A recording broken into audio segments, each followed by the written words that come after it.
Bienvenidos a Inteligencia Artificial, un podcast para early adopters. Gracias por estar acá. El día de hoy quiero hablarle de esta lista de temas que en los cuales estuve profundizando esta semana y decidí hacer el episodio acerca de esto, acerca de todo lo que tiene que ver con el origen de test de Turing, que nos va a conducir a profundizar a nivel ético, filosófico, sobre hacia dónde va la metacognición, que es uno de los temas centrales hoy en día cuando queremos hablar acerca de el futuro de los robots, de cómo los robots van a poder procesar información, y está muy relacionado con el primer invierno de la historia de la inteligencia artificial y del primer invierno de inteligencia artificial que produjo, digamos, un estancamiento en el avance de la inteligencia artificial, y hay parte de la comunidad que piensa que esto va a pasar ahora y que está pasando porque los modelos de lenguaje que existen actualmente no tienen la capacidad de energía que pueda soportar toda la demanda. Entonces, si el nivel de cómputo no disminuye el consumo de energía, es probable que los modelos puedan verse retrasados y que entremos en una especie de estancamiento, no un invierno, porque un invierno significa que no pasa absolutamente nada, pero entremos con una especie de estancamiento y no progresemos mucho, ¿no? Algo así como lo que viene pasando también a nivel informativo, digamos, de hardware, porque siento que muchas cosas son a nivel, muchas cosas todavía son análogas de conexión a través de cables que digamos que esto estaría cambiando si el nivel de computación llega a la suma igual a cero, es decir, que se duplica cada 12 horas y así cada vez más. O sea, como que llega un punto donde ya es infinito el nivel de computación que puede lograr cosas complejas como una simulación. De eso quiero hablarles hoy porque tengo noticias acerca de Boston Dynamics, tengo noticias acerca precisamente de lo que dice de la teoría de la simulación, que me parece una teoría muy interesante, que comenta Roman Jampolsky en el podcast con Lex Fridman. Este podcast con Lex Fridman a mí me parece que es un podcast guía para que todos los que escuchan el podcast, ustedes que le dieron clic a la miniatura, que están acá, lo que le voy a pedir en este momento es que se suscríbanse al canal, activen las notificaciones, y para las personas que se encuentran interesadas en ser el motor que impulsa este proyecto, se encuentra patreon.com/elpablino, para que puedan ser el motor que impulsa este proyecto y para que yo pueda seguir de verdad impulsándome con este proyecto, que me parece para mí algo muy interesante, porque pienso que ya es un trabajo del futuro, y si yo no hago el ejercicio de promocionarme, no hago el ejercicio de venderme, quizás esté llegando tarde en unos próximos años a que todo el mundo lo esté haciendo, porque precisamente creo que las marcas personales hoy en día, yo soy un ejemplo de ello, no soy un influencer, claramente es una marca personal pequeña que busca dentro de un nicho específico que no es solamente inteligencia artificial, sino es más bien reflexión filosófica acerca de hacia dónde va el tema de las máquinas, la inteligencia artificial, el futurismo y un poco de cosas que quizás no son la novedad ahora, pero porque lo vemos muy de ciencia ficción, pero en muy pocos años vamos a vivir en ella. Entonces, como que yo quiero prepararlos a ustedes para vivir en ese mundo. Por eso, todos los que escuchan este podcast, yo los considero comunidad de early adopters, porque son personas que sencillamente están dando un paso como adelante hacia dónde van las cosas, y me contenta mucho hablarlo, porque quizás yo tengo muchas cosas para decir, porque constantemente me la paso solo analizando cosas, pruebo muchas herramientas de inteligencia artificial, estoy constantemente sumergido en esto, y ya para mí se convirtió en una pasión, es algo que no pensé que iba a tomar ese rumbo en mi vida, pero en algún momento me vi haciéndolo. Desde muy pequeño yo en estos días reflexionaba acerca de todo lo que, bueno, quizás llegué a hackear y aprendí de la informática cuando estaba muy joven, ¿no? Y la utilicé para muchas cosas, la verdad. Y por eso hoy en día hacer el podcast es como conectar con esa parte de mí que siempre quiso hacer esto. Es muy interesante. Yo estudié abogacía, y esto para que los que no me conocen, que lo que me hizo poder llegar quizás a sintetizar información y a leer muchas cosas que me dan como la base para poder hacer quizás partido de otras cosas, ¿no? Por eso siento que el título universitario es muy importante, no importa lo que sea, porque mucha gente quizás hoy en día está viendo que sus trabajos se están viendo afectados por el avance de la inteligencia artificial y la tecnología, y que quizás esto nos lleve a un futuro donde muchas personas se queden sin trabajo, y esto es una realidad. Las máquinas van a hacer trabajos repetitivos que nosotros no queremos hacer y que nos pagan por ello hoy en día, y nosotros realmente no los queremos hacer. Entonces, como que hay que pensar, cuando escuchen este podcast, que les voy a pedir bueno, siempre manténganse al tanto de de los episodios que salen todos los domingos. Voy a tratar de incorporar un episodio más a la semana, pero bueno, voy a mi ritmo, la verdad, le digo la verdad. Entonces, con eso ya yo pude quizás dar un salto a un campo que a mí me apasiona mucho, por eso se los traigo acá con mucha emoción. Y bueno, lo que les pido es que se suscriban al canal y activen las notificaciones. Con eso comenzamos el episodio.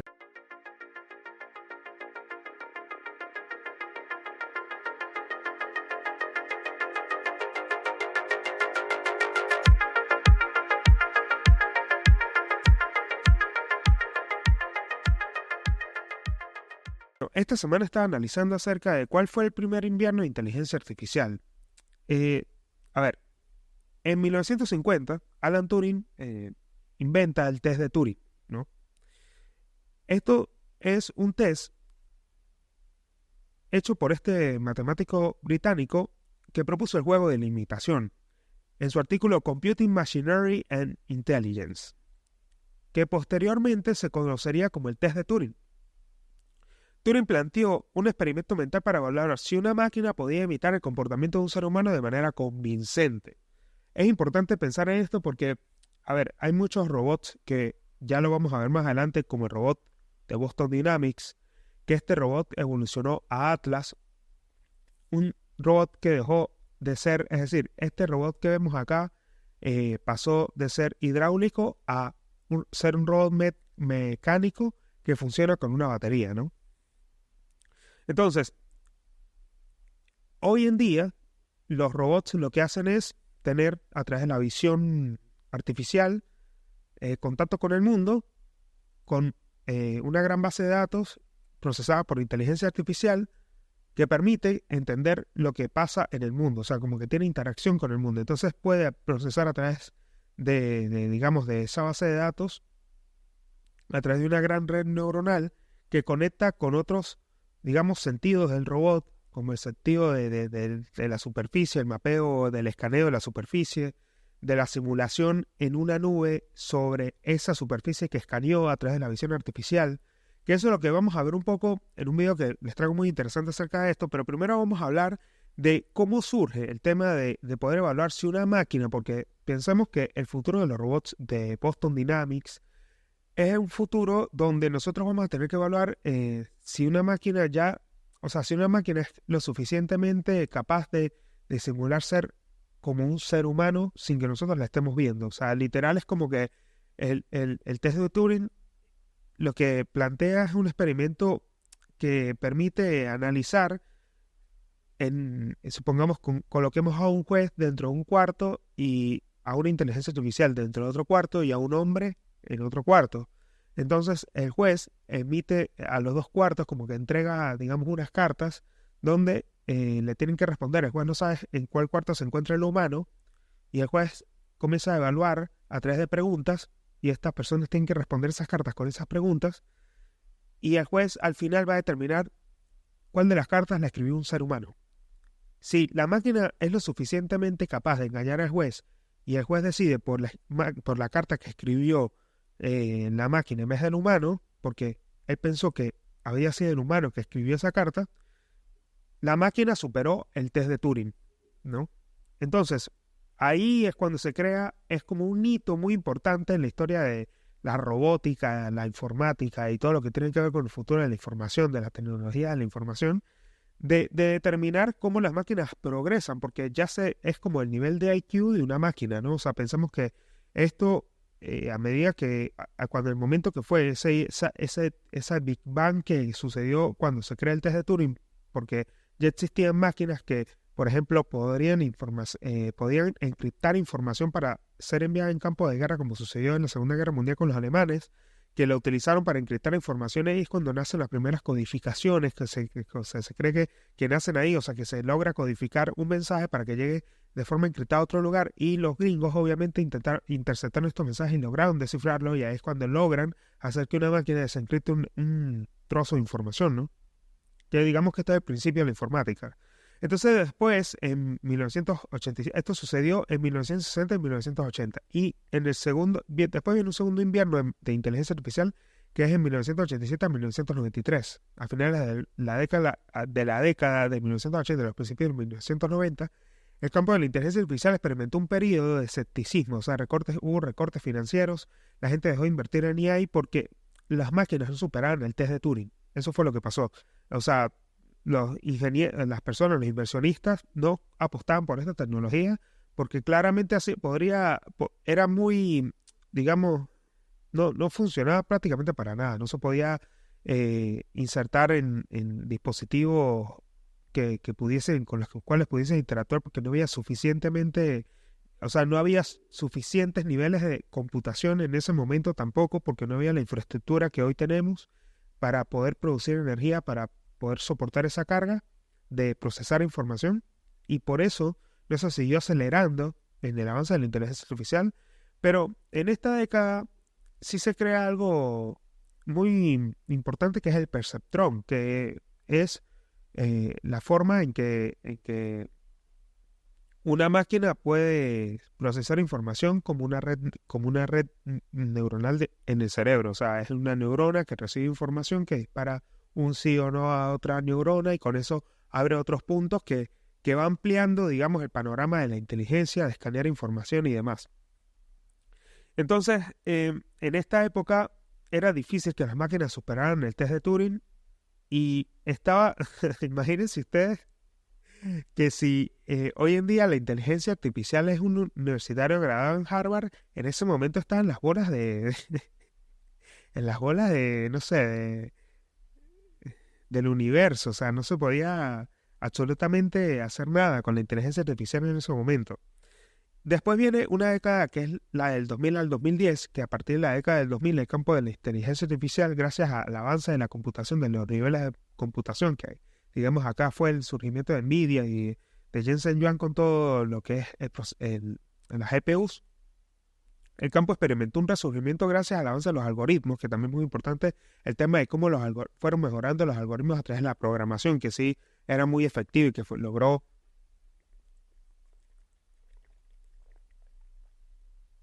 Perdón, estoy tomando agua. Estaba seco.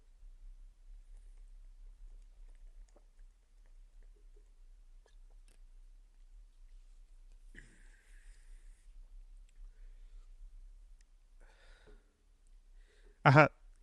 A partir de la década del 2000, el campo de la inteligencia artificial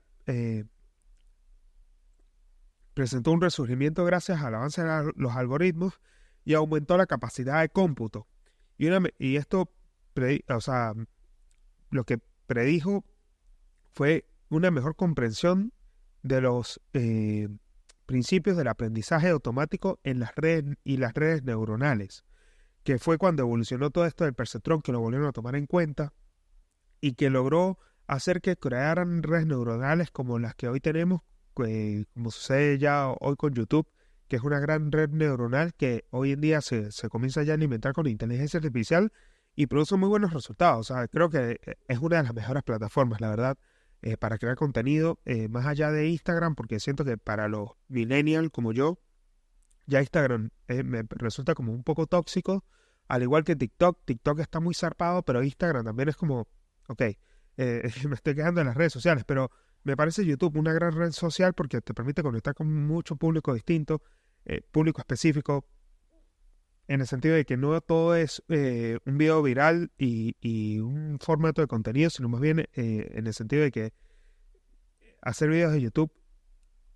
tiene otra onda. Y a mí me gusta mucho. La parte de shorts también está increíble. Así que bueno, volviendo un poco al tema, ya después, cuando esto avanza, en el 2014, un chatbot, Eugene Goffman, logró engañar al 33% de los jueces, superando ligeramente la predicción original del test de Turing. Y algo interesante del test de Turing es que sencillamente eh, no sé, o sea, en el test de Turing, si no se modifica conforme el avance de la inteligencia artificial, pues es muy fácil que después las máquinas nos engañen porque no hemos actualizado el test. Es algo lógico, ¿no? Entonces, claro, los tests de Turing se han ido actualizando para poder hacer que una máquina no logre engañar a un humano. Obviamente que hay muchas cosas, yo siento que uno de los grandes golpes de la inteligencia artificial, que digamos es un impacto negativo del avance de la AI, es que está propensa a que delincuentes la utilicen para hacer scams, para hacer estafas, y esto lo digo acá para que ustedes lo tomen en cuenta y se lo digan a las personas que conocen, a sus familiares, a sus amigos, que hoy en día es muy fácil clonar la voz de alguien. eh, es más, utilizar su imagen, como pasó con un video de Elon Musk que fue transmitido acá por YouTube, donde en algún momento quizás había más de 30.000 personas conectadas, quizás eso pudo haber sido un engaño, pero eh, era para promocionar criptomonedas falsas. Y esto fue uno de los grandes scams que sucedió de una cuenta hackeada, y es lo que demuestra que ya con la inteligencia artificial se pueden hacer tantas cosas que es muy fácil que todo lo que vemos, eh, que todo lo que estamos viendo en internet probablemente es potencialmente falso, y quizás hay que creer la mitad de lo que vemos, y obviamente que hay que corroborar la información cada vez que busquemos cosas, y por eso yo siempre trato, en este momento estoy colocando los enlaces de las fuentes que yo utilizo para las noticias acá en la descripción del video, para que ustedes también puedan acceder a esas noticias, puedan leer, puedan sacar sus propias conclusiones de lo que yo les traigo acá en el podcast, ¿no? Entonces, ahora díganme ustedes si una máquina que camina así no va a llegar a superar el test de Turing.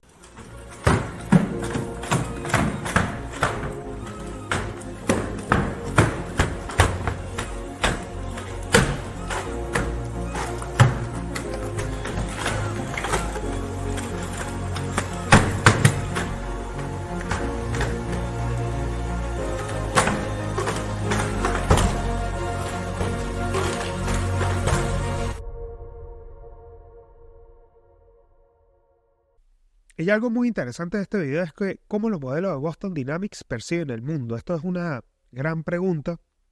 porque es importante entender, como ya les venía comentando,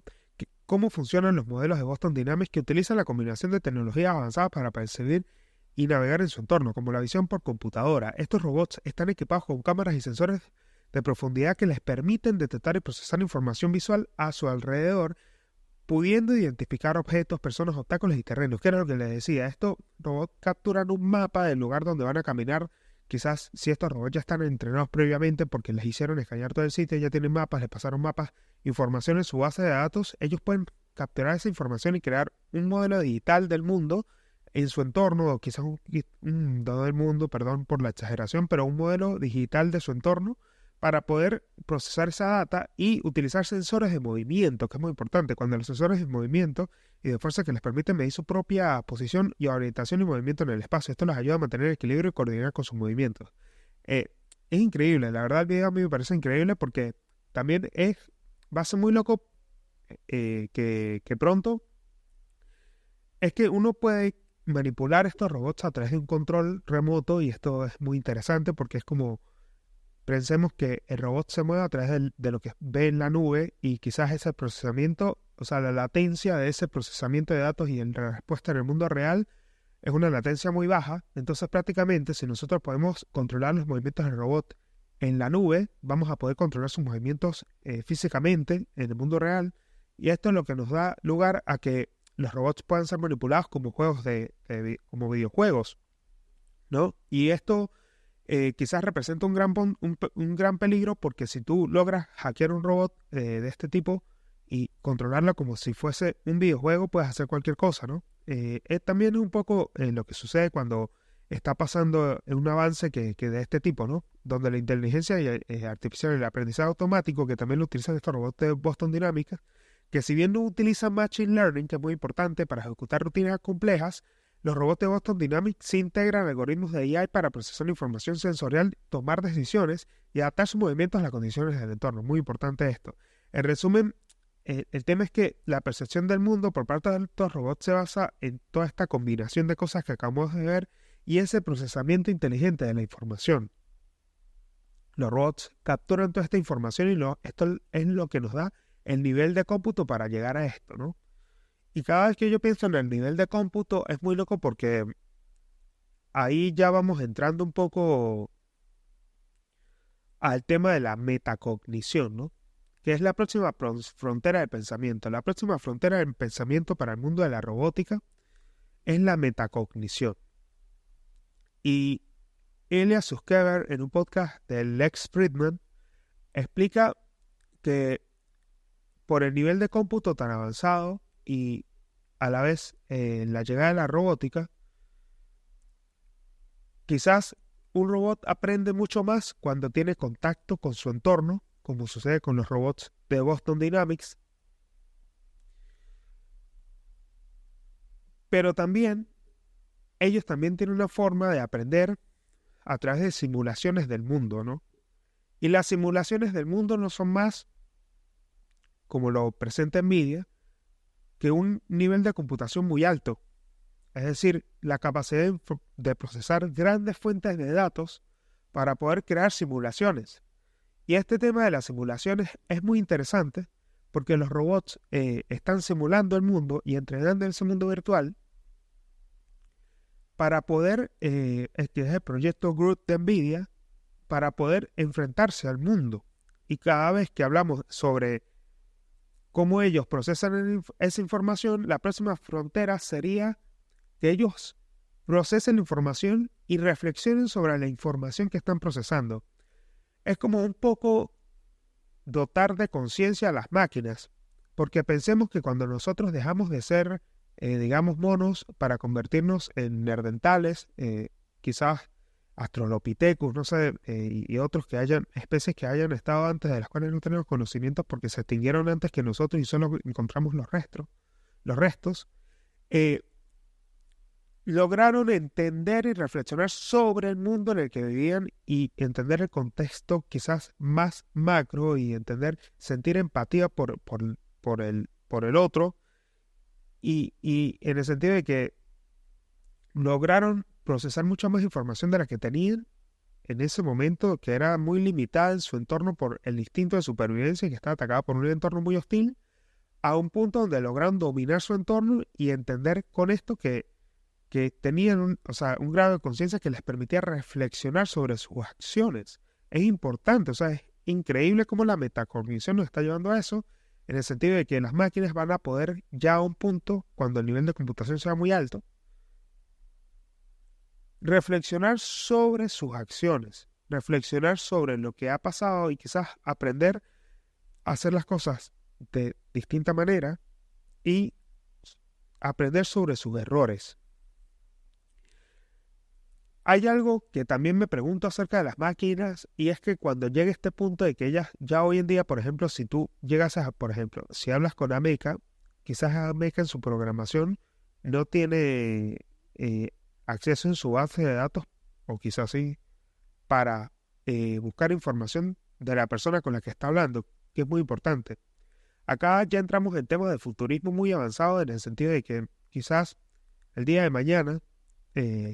una inteligencia artificial con solo vernos sepa exactamente quiénes somos. Precisamente creo esto que puede ser más aplicado ya creo que obviamente hoy en día pasa con el reconocimiento facial, pero lo utilizan sistemas de vigilancia como el sistema de vigilancia chino, que utiliza reconocimiento facial y sabe quiénes son las personas, sabe sus redes sociales, sabe accede a su base de datos, y asimismo pudiese llegar a suceder también con los robots cuando ellos ven a una persona. Y esto es algo que reflexiono mucho porque van a saber exactamente con quién están hablando y esto puede representar, digamos, una línea muy delgada entre lo que es ético y lo que no, porque quizás, por ejemplo, hoy en día, ¿no? Y esto no es para ponerme a favor de nadie ni jugar a ser abogado del diablo, pero hoy en día una persona que tenga medio problemas legales, ¿no? Pensándolo de esa forma, quizás no puedo abandonar mi instinto como abogado, tenga problemas legales, un policía solo con verlo, si no tiene mal aspecto, no sabe quién es. Y esta persona puede pasar desapercibida, ¿no? A diferencia de un robot que pudiese reconocer a la persona y saber exactamente quién es. Y si tiene por ejemplo, es perseguido por crímenes políticos principalmente, no hablo del resto, pero crímenes políticos, porque puede que sea, para el resto sí sea importante, violadores, asesinos en series y demás. Pero precisamente que sea un perseguidor político, puede que un robot de inteligencia artificial lo suficientemente avanzado para reconocer a la persona con solo verla, puede que hostigue a la persona si está programada de esa manera, ¿no? Y hay algo que ya ahí, en el tema de la metacognición, llegamos a un punto donde, que esto es lo más interesante y es con lo que quizás quiero ya comenzar a concluir el podcast, y es que hay algo que en el avance de la inteligencia artificial es lo que nos tiene más entusiasmados y al mismo tiempo ansiosos, que es la llegada de AGI y la llegada de ASI, ¿no? Sam Altman dijo en distintas entrevistas que cuando llegue AGI, que es la inteligencia artificial lo suficientemente capaz de procesar la información como un ser humano y aprender como un ser humano, es decir, tener conciencia, llegue, la gente lo va a vivir 4 días y se lo va a olvidar, ¿no? Y me parece una opinión bastante acertada porque es lo que viene sucediendo, lo mismo que sucedió con los ovnis, la verdad no vimos nada, quizás todo fue pura farsa, o sea, es como para desviar nuestra información, pero lo que seguimos es este nicho y lo que seguimos la llegada de AGI, quizás eso nos entusiasme mucho. Y, a ver, yo les soy, en este momento me encanta compartirles lo que yo hago y me gusta poder traerles la información de primera mano después de que testeo herramientas, y yo estoy utilizando, ustedes ya saben, en el programa de desarrolladores de Google, y puedo acceder al modelo de desarrolladores. Ustedes también pueden acceder, yo siempre les dejo el link abajo para los que están interesados en la etapa de desarrollo. Pueden probar este modelo de código abierto para utilizar Gemini 1.5 Pro y poder sacarle el mayor provecho posible. A mí me encanta utilizar esta herramienta, o sea, la verdad, o sea, creo que es una de las mejores herramientas que existe en el mercado. Al igual que, bueno, ChatGPT 4o, o sea, lo tengo que reconocer, ChatGPT 4o es increíble también. Yo lo utilizo mucho, pero quizás porque prefiero utilizar el Gemini 1.5 Pro, que es de código abierto, multimodal, y me da un rendimiento bastante óptimo, que tiene también una ventana de contexto de 2 millones de tokens. Puede soportar hasta 1 hora de video, que me parece increíble. La utilizo para muchas cosas. Estoy programando agentes como GPTs, como los GPTs de OpenAI. Yo estoy programando agentes dentro del laboratorio de desarrolladores que los utilizo para cada cosa. Obviamente que la data que suministro está utilizada para alimentar el modelo, y eso es una de las cosas que está en su término de condiciones, y los términos de condiciones, pero nada, si ustedes están a favor del código abierto, obviamente saben que esta data ya la tiene Google a través de sus múltiples cuentas, porque quizás si no son de Google serán de Yahoo, que me parece que es muy difícil. Creo que todos tenemos una cuenta de Gmail, creo que Gmail quizás, o bueno, Outlook hoy en día, pero Gmail es casi todo, o sea, creo que es una eh, eh, de las bandejas de correo, de mail más antiguas del mundo. Creo que Google y Yahoo son las más antiguas, pero Google pienso que para mí es la que tiene una gran parte del mercado, si no es todo. Entonces ya saben todo de nosotros principalmente, ¿no? Entonces yo utilizo mucho inteligencia artificial, y todos los días me doy cuenta el avance, me doy cuenta de cómo cada vez es más digamos, procesando información de manera distinta, da mejores resultados, y he probado muchas aplicaciones de diseño que me parecen una cosa de locos, y estoy tratando de implementar nuevas prácticas al podcast, porque implementar todo lo que sé de inteligencia artificial para mejorar los episodios, para mejorar las descripciones, para mejorar lo que yo les digo acá, cómo proceso la información, cómo se les digo. O sea, la verdad, por eso este podcast se llama inteligente artificial, como lo digo siempre, porque es como una combinación de un pensamiento, es lo que dice Yuval Noah Harari sobre el pensamiento híbrido, que es en la nueva rama del pensamiento que derive, o sea, que sea superior al neocórtex, porque estamos combinando pensamiento híbrido cuando estamos combinando pensamiento biológico y no biológico. Y el no biológico es el que yo les traigo acá al podcast. Y se los digo más que nada porque YouTube también está penalizando, esto es muy importante, el contenido creado por inteligencia artificial, que me parece lo mejor que pueden hacer para que los creadores de contenido se queden tranquilos, ¿no? Que no les puedan pasar este tipo de cosas con las estafas. Entonces, como una AI que, o sea, Roman Jampolsky esta semana, que es un experto en inteligencia artificial, ha planteado la idea que si este mundo es una simulación, una AI superinteligente podría ayudarnos a descubrir y a escapar de ese sistema simulado. Esto es una de las noticias que más me ha impactado esta semana. Presenta la hipótesis de una simulación que sugiere que todo lo que experimentamos podría ser parte de un programa informático creado por una inteligencia superior. Y en este punto quiero hacer hincapié. A ver, por eso comencé hablando del invierno de inteligencia artificial y hoy ya, o sea, ya ahora los estoy metiendo en un tema mucho más profundo, que es la teoría de la simulación, ¿no? La teoría de la simulación es muy conocida en el mundo de la informática, de la inteligencia artificial. La puso, creo que de moda, Elon Musk cuando la mencionó muchas en sus entrevistas, que hay porcentajes o sea, hay un 0,01% de que sea probable que vivamos en una simulación, porque lo que se explica es que si nosotros somos capaces de crear una simulación, como sucede con los robots de Boston Dynamics, digamos que cuando a esto se le compone Machine Learning van a comenzar a aprender, y cuando llegue la metacognición van a poder analizar sobre ese entorno, y ese entorno va a ser una copia del mundo real, va a ser un gemelo digital. Si nosotros somos lo suficientemente capaces de crear eso, ¿qué nos hace pensar a nosotros que no es posible que otros seres, otros seres que no hayamos sido nosotros, hayan creado una simulación y nos hayan metido en esa simulación? Entonces, Roman Jampolsky,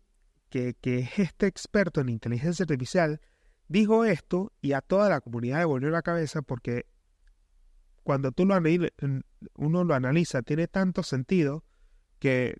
obviamente muchos lo consideran como pseudociencia porque es imposible comprobar esta teoría, pero ya acá estamos hablando de otras cosas que van mucho más allá de lo que estamos viviendo ahora. Por eso yo hago siempre nicho en el podcast, es decir, no hablo del mainstream, de OpenAI, que no sé qué, de cómo te enseño a utilizar ChatGPT. Quizás yo soy más de decir esta reflexión porque me parece muy interesante que ustedes también la reflexionen acá conmigo. Por eso siempre ustedes están llegando a los episodios, están viendo los episodios porque les gusta esto. También son unos enfermos como yo de estos avances de la tecnología. Creo que para todo hay un campo. Y ya no estamos hablando del avance que viene de los 2 millones de ventanas de contexto de Cloud 3 de Anthropic, o de lo que viene para ChatGPT 4o, o de todos los avances que son muy importantes, si bien para eso hay muchos otros creadores de contenido que pueden buscar acá en YouTube, que les enseñan puntualmente muchas cosas y ustedes elegirán a los mejores. Pero para reflexiones está inteligencia artificial. Entonces, el tema de la simulación, volvemos a que la idea de que este mundo podría ser una simulación es fascinante y ha generado mucha discusión. Muchos científicos creen también que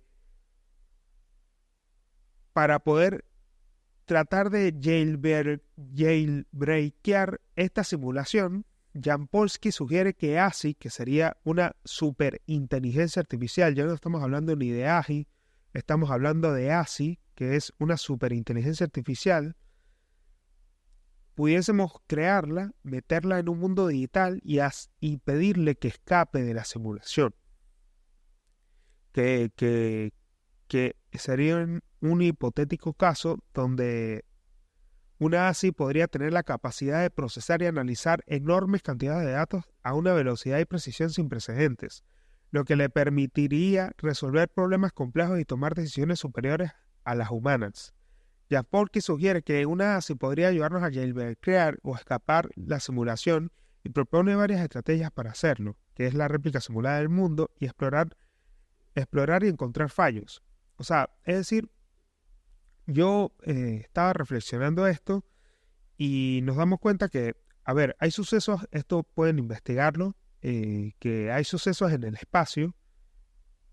que solamente suceden cuando los telescopios están mirando. Estos son sucesos muy extraños que los científicos no han logrado descifrar por qué, pero hay sucesos en el espacio que suceden, que digamos suceden como en un videojuego, se renderizan solo cuando los observan. Y esto ha puesto también de nuevo en evidencia, como que es imposible de comprobar porque no tenemos la tecnología suficiente para comprobar que son esos sucesos y solamente los podemos ver y no los podemos analizar mucho. Entonces comienza como también a revolotear el mundo con este tema de teorías de la simulación y le da como lugares a esos sucesos en el espacio, ¿no? Entonces, claro, hay muchas cosas que pudiesen ser fallos en la simulación, como también muestran el Matrix acerca de los déjà vu, que los déjà vu son un bucle en la simulación, que me parece un concepto increíble. Y no, lo traigo acá en el podcast porque, por ejemplo, los agentes inteligentes podrían explorar una simulación hasta encontrar información y fallos explotables en la esencia de su realidad. Al explotar estos fallos, los agentes podrían obtener información sobre el mundo externo y quizás incluso una metainformación sobre la simulación y los agentes mismos. O sea, los agentes podrían encontrar formas de interactuar con los simuladores, que son las personas supuestas personas o cosas que nos crearon, de manera no restringida hasta que encuentren una manera de subir sus mentes y posiblemente su conciencia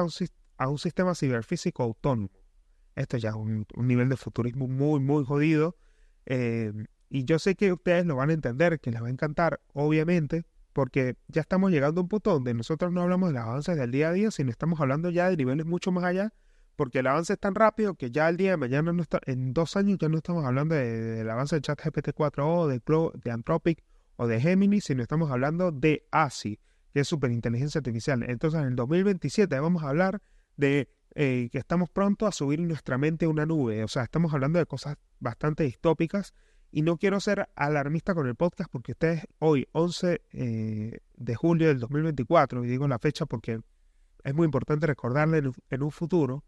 que estamos en el momento en el que todo comenzó y es como la explosión del avance y en muy poco tiempo vamos a ver avances muy, muy, muy locos que nos van a volar la cabeza y quizás puede ser que muchos no los revelen. Y ahí ya entramos en la parte donde tenemos que investigar por nuestra cuenta. Hay muchas herramientas que yo veo que están avanzando muy rápido, entonces como que si logramos automatizar todo lo que hacemos en una computadora dentro de muy poco tiempo, las computadoras no van a existir. Esto es algo que a mí me huele la cabeza porque se van a convertir en cosas muy pequeñas, en dispositivos muy pequeños. Vamos a despegarnos de la forma en cómo trabajamos hoy en día. Entonces no es que no van, o sea, lo que digo es el formato de computadoras de escritorio no va a existir. Es muy importante verlo de esa manera porque aunque algunos pensadores y científicos creen que es posible que esto sea considerado una pseudociencia, la teoría de la simulación proviene de Nick Bostrom. Nick Bostrom fue un filósofo de la Universidad de Oxford. Este señor que está acá propuso la teoría de la simulación, que en un artículo publicado en el 2003, titulado ¿Estás viviendo en una simulación de computadora? Y acá él plantea que si podemos modelar la mente con suficiente detalle, podríamos crear mentes artificiales capaces de pensar de la misma manera que los humanos. Entonces, sería teóricamente posible que crear una computadora con suficiente poder de cálculo para simular tanto la mente humana como el universo con suficiente detalle, de manera distinguible de nuestra realidad, sugiere que podríamos estar viviendo en una simulación. O sea, imagina que estás viviendo en un videojuego muy realista, donde todo lo que ves, tocas y sientes en el juego es completamente real. Esto lo plantea Nick Bostrom y él cree que es posible que haya una cantidad de personas que sean simuladas. Y esto acá quiero hacer hincapié porque hace mucho tiempo, hace mucho tiempo, en los tiempos actuales es como 2 días, No. Hace mucho tiempo, digamos unos sólidos 2 años, ¿no? Salió la teoría del NPC, ¿no? Que hay muchas cuentas en TikTok que están siendo, o sea, que son cuentas de NPC, que son, si ustedes las han visto, son personas que están haciendo todo en una fracción de unos 10 segundos, están haciendo lo mismo siempre. Entonces están haciendo todo el tiempo lo mismo siempre. Pero son personas que nos damos cuenta que son personas, o sea, no es un video como pregrabado, porque no puedes grabar en un live, a menos, o sea, no hay forma, hasta ahora no hay forma de poder grabar, subir un video grabado a un live, eh, a menos que lo reproduzca y quizás va a ser transmitido, o sea, a través de la cámara de tu teléfono y se note, pero no hay forma, entonces se nota que son personas haciendo eso todo el tiempo, entonces como que están 4 horas haciendo lo mismo. Es como súper creepy verlo. A mí no me gusta mucho, de verdad me causa mucho cringe y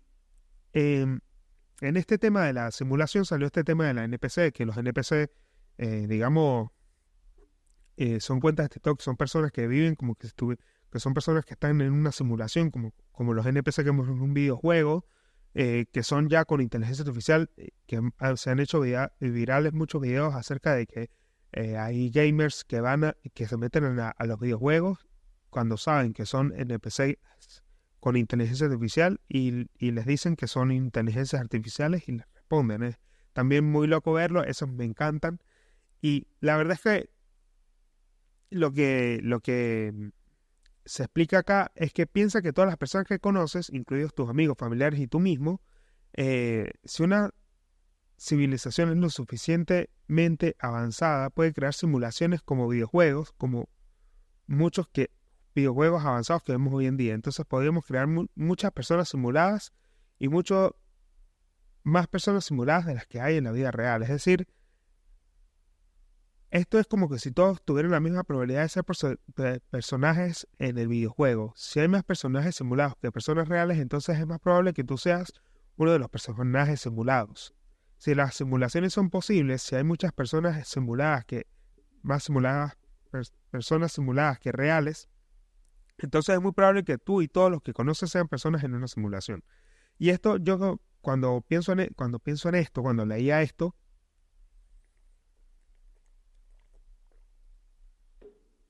perdón, estaba seco. Eh, Cuando pienso en esto, pienso en que, o sea,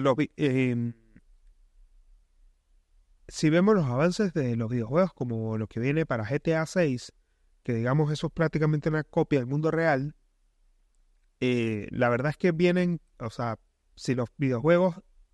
sea, no me quiero imaginar cómo va a ser GTA 7, GTA 8, porque ¿qué más gráficos se puede crear a través o sea, de un televisor? O sea, ¿qué más podemos ver? ¿Qué van a hacer los televisores el día de mañana? Eso es una gran pregunta. O sea, qué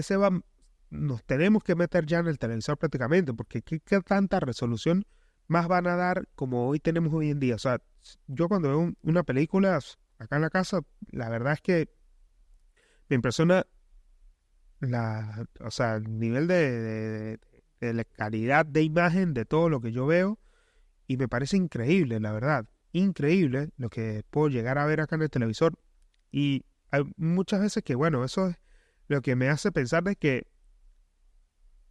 cuando logremos el punto de subirnos a un videojuego, no digo subir nuestra mente, sino jugar un videojuego indistinguible de la realidad con casco de realidad virtual, que ya hoy en día pasa, pero no a un nivel tan real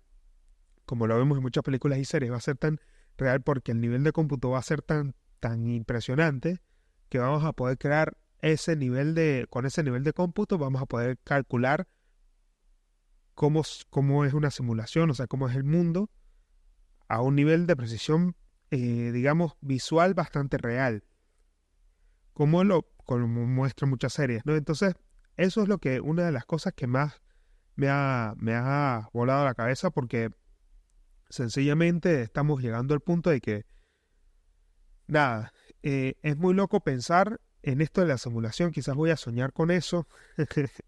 Yo también se los traje para poder desahogarme y que ustedes también sufran conmigo porque Estas son cosas que a mí me vuelan la cabeza y que la verdad yo lo hago con mera pasión. Se los traigo acá al podcast porque me encanta traerle este tipo de cosas que son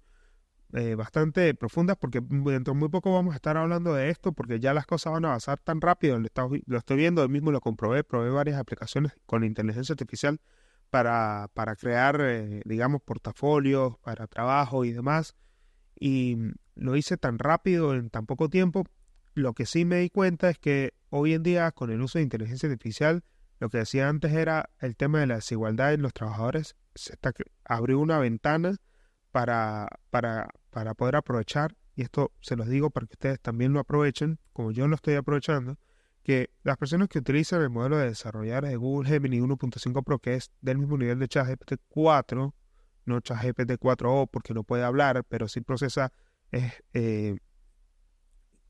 omnicanal, o sea, puede recibir 1500 páginas de PDF, puede recibir audio, texto, imágenes, ya puedes pegar imágenes con control V en el prompt, o sea, está bastante optimizado. Entonces, o sea, las personas que utilicemos este modelo, que es del mismo nivel de ChatGPT 4o, que está limitado por una ventana de contexto, este modelo tiene capacidad de 2 millones de tokens, en lo que es Gemini 1.5 Pro, es difícil competir con esos modelos OpenAI para hacer cosas de trabajo bastante largas, y yo la utilizo para automatizar un montón de tareas y he resumido un montón de información y me doy cuenta que cada vez resumo más y con más facilidad y con más tiempo libre, y es una de las cosas que me estoy dando cuenta que el día de mañana se va a hacer más rápido y más rápido y más rápido. Entonces, si en poco tiempo logramos del 2022 a hoy, 11 de julio, perdón, del 2024, llegamos a ese nivel de computación, no me quiero imaginar el próximo año en la misma fecha, va a ser una locura. O sea, voy a estar literalmente hablando con una AI que me va a entender todo lo que yo le digo y va a hacer las cosas ya con toda la data que tiene de una manera tan precisa que solamente le voy a decir hola y ya va a saber lo que quiero. O sea, literal, de tanto utilizarla. Por eso se los traigo acá al podcast. Yo, la verdad, estoy muy contento de haber hecho este episodio. Se los hice con todo el cariño del mundo. Ustedes lo que tienen que hacer sencillamente es suscribirse, con que ustedes me pagan a mí con su contribución a través de la suscripción y a través de Patreon. Si están interesados en ser el motor que puso este proyecto, patreon.com/elpablino. No lo olviden. Nos vemos en un próximo episodio del podcast. Gracias por estar acá. Bye.